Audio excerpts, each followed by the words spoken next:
So, know any good stories to pass the time? What kind of story? I don't know. Mother always had stories. Weren't you told any when you were a boy? There was a man I knew of long ago. His stories were brief and purposeful. Sounds fun. Do you remember any? There was one that concerned a hare and a tortoise. Like the witch's house? Unlikely. So what happens? They wager on a race between them. The hare is too confident of victory and foolish, while the tortoise is steady and disciplined. The tortoise wins. You haven't told a lot of stories, have you? How about one more story? Very well. There was a tale of a frog. His pond had dried up, so the frog and his son left to find a new home. They found a well. The son saw the water and made to jump in, but the father stopped him. He saw the well was deep, and once inside, they would not be able to escape if the water dried up again. Wisely, they moved on. That's it? Yes. That's really not a story. If the son jumped in, it would be a story. Then he would be trapped and starve while the father watched helplessly. See? That's a story. Got any more short and purposeful stories for me? Very well. There was a young man who was caught stealing and condemned to die. His mother came to visit his prison. She was a kind woman who could only give love. But her son, the thief, met her with rage and bit off her ear. What? Why? Because the boy had always been a thief, and his mother had taught him only love and nothing of consequences. Had he been taught discipline instead, he might have lived longer. Sure, but her ear, that's not right. Got another story? One more.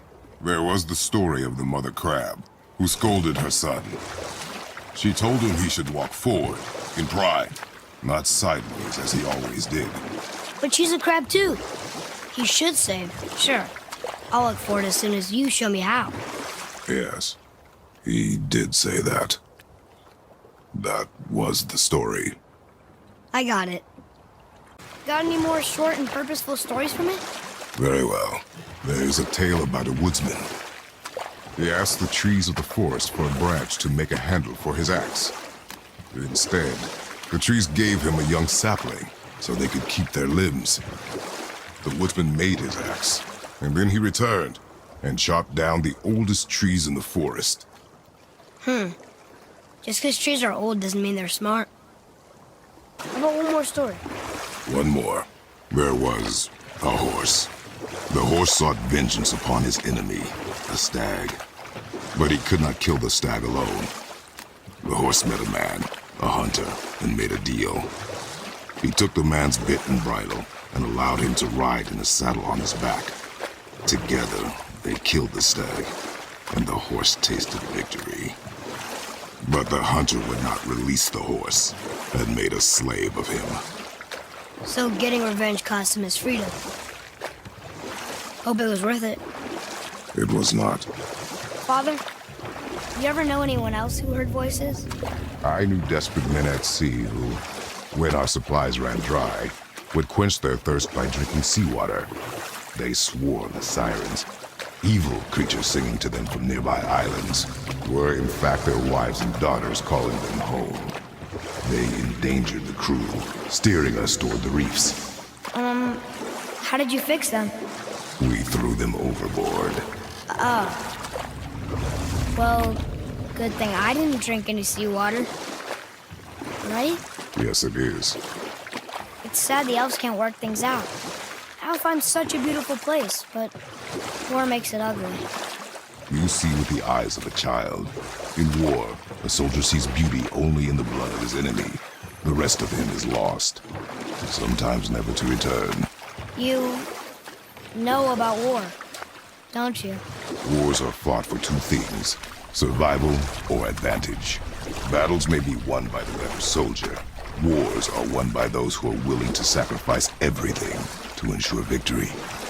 Sindri said Mother was a warrior. Was she in a war too?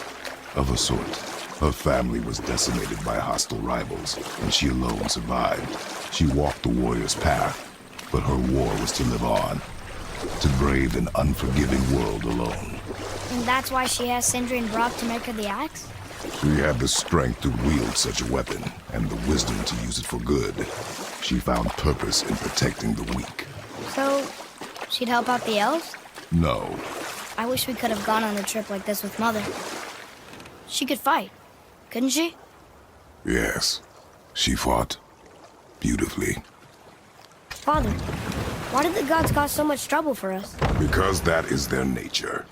But with all that power, you would think at least some of them would try to make life better for people. And yet, the gods continue to spread misery.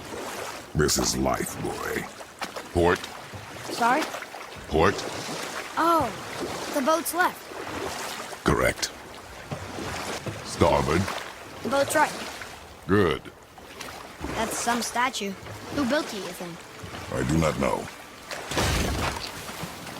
I'm glad Brock and Sindri were able to work out their differences. Now they are twice as irritating.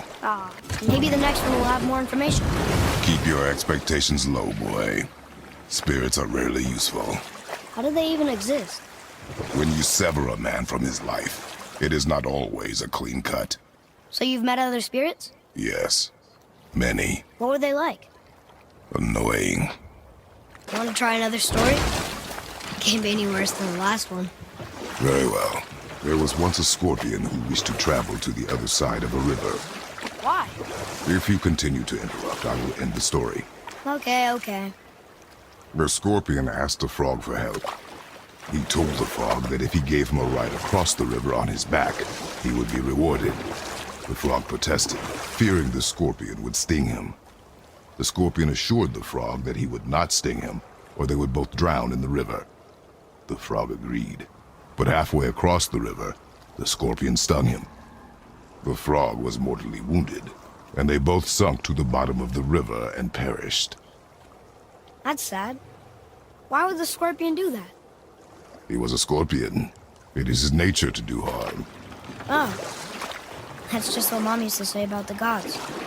Your mother always spoke the truth. Enough stories.